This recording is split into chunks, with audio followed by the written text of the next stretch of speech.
So anyone who has ever competed and have gotten truly shredded, they will relate to this feeling. A scary one. So this is Hadi going through his final leg workout before this year's Miss Olympia with his trainer and his coach Hani Rambod. And if you guys listen keenly, you will hear a clicking sound.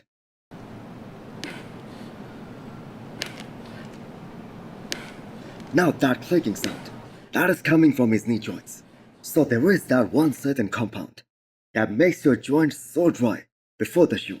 And that is what actually contributes to this sound.